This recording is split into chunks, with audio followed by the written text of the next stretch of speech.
I have 5 little rules that you can follow as you find your spark and bring your spark to life.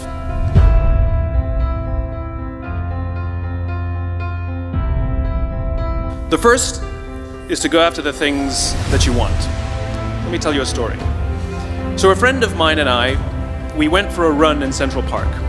The Roadrunners organization, on the weekends, they host races. And it's very common at the end of the race, they'll have a sponsor who will give away something, apples or bagels or something. And on this particular day, when we got to the end of the run, there were some free bagels. And they had picnic tables set up, and on one side was a group of volunteers. On the table were boxes of bagels, and on the other side was a long line of runners waiting to get their free bagel. So I said to my friend, let's get a bagel. And he looked at me and said, the line's too long. And I said, free bagel. And he said, I don't want to wait in line. And I was like, free bagel. And he says, nah, it's too long. And that's when I realized that there's 2 ways to see the world. Some people see the thing that they want, and some people see the thing that prevents them from getting the thing that they want. I could only see the bagels. He could only see the line. Because the rule is, you can go after whatever you want. You just cannot deny anyone else to go after whatever they want. You don't have to do it the way everybody else has done it. You can do it your way. You can break the rules. You just can't get in the way of somebody else getting what they want. Rule number 2. In the 18th century, there was something that spread across Europe and eventually made its way to America called puerperal fever, also known as the Black Death of childbed. Basically what was happening is women were giving birth and they would die within 48 hours after giving birth.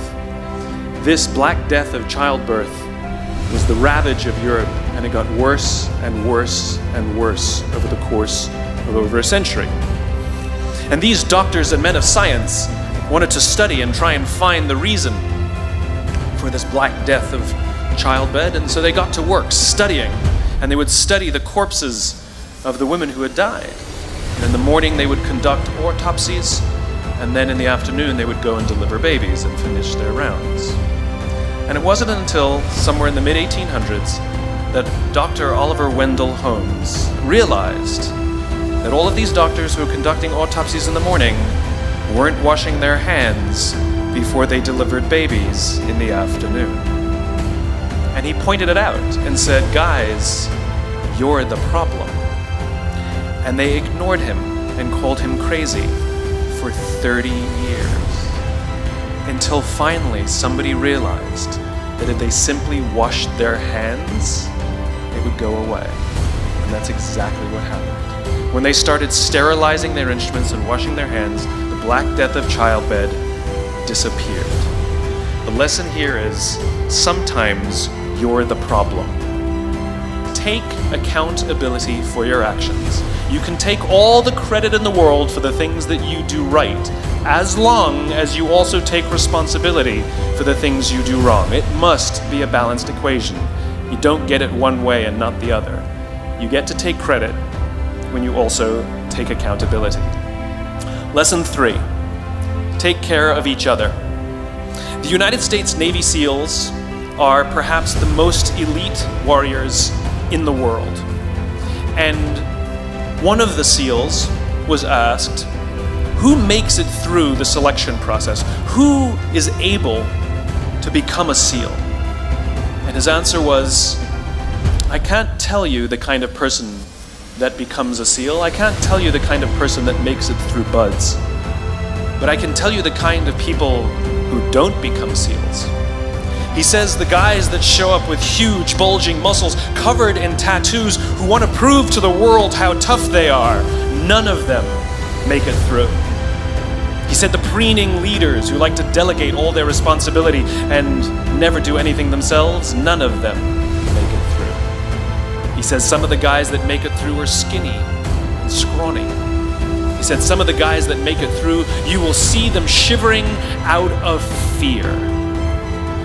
He says, however, all the guys that make it through, when they find themselves physically spent, emotionally spent, when they have nothing left to give physically or emotionally, somehow, some way, they are able to find the energy to dig down deep inside themselves, to find the energy to help the guy next to them. They become SEALs, he said. You want to be an elite warrior. It's not about how tough you are.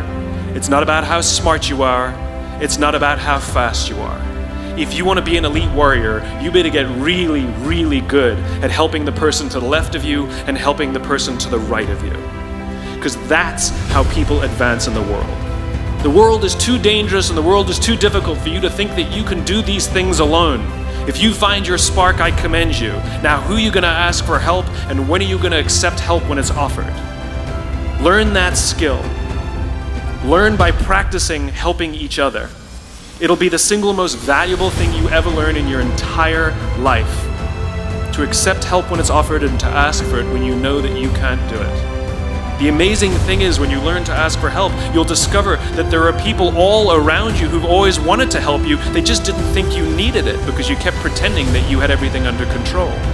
And the minute you say, I don't know what I'm doing, I'm stuck, I'm scared, I don't think I can do this, you will find that lots of people who love you will rush in and take care of you.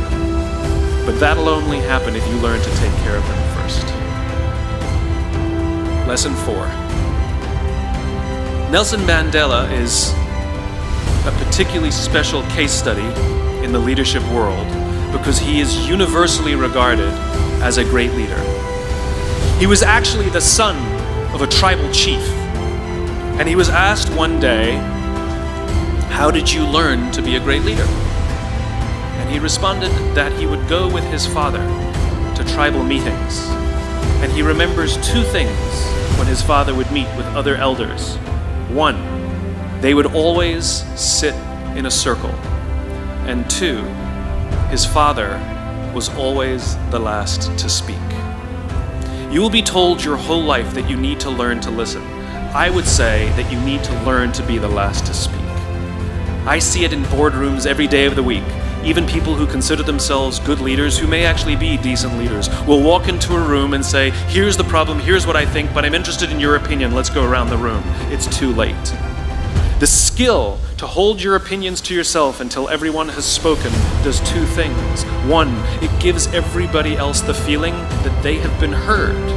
It gives everyone else the ability to feel that they have contributed.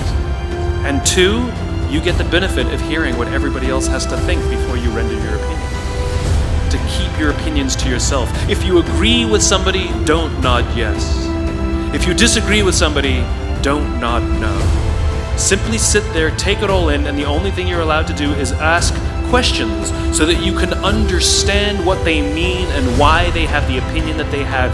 You must understand from where they are speaking, why they have the opinion they have, not just what they are saying. And at the end, you will get your turn. Practice being the last to speak. That's what Nelson Mandela did. Number 5. My favorite one of all. True story. There was a former Undersecretary of Defense who was invited to give a speech at a large conference, about 1,000 people. And he was standing on the stage with his cup of coffee and a styrofoam cup. And he took a sip of his coffee and he smiled and he looked down at the coffee. And then he went off script. And he said, you know, last year I spoke at this exact same conference. Last year, I was still the undersecretary.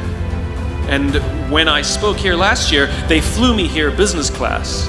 And when I arrived at the airport, there was somebody waiting for me to take me to my hotel. And they took me to my hotel and they had already checked me in and they just took me up to my room. And the next morning I came downstairs and there was someone waiting in the lobby to greet me, and they drove me to this here same venue and handed me a cup of coffee in a beautiful ceramic cup. He says, I'm no longer the undersecretary. I flew here coach. I took a taxi to my hotel and I checked myself in. When I came down the lobby this morning, I took another taxi to this venue. And when I asked someone, "Do you have any coffee?" he pointed to the coffee machine in the corner, and I poured myself a cup of coffee into this here styrofoam cup. He says the lesson is, the ceramic cup was never meant for me. It was meant for the position I held. I deserve a styrofoam cup. Remember this. As you gain fame, as you gain fortune, as you gain position and seniority, people will treat you better. They will hold doors open for you. They will get you a cup of tea and coffee without you even asking. None of that stuff is meant for you. That stuff is meant for the position you hold. It is meant for the level that you have achieved of leader or success or whatever you want to call it. But you will always deserve a styrofoam cup.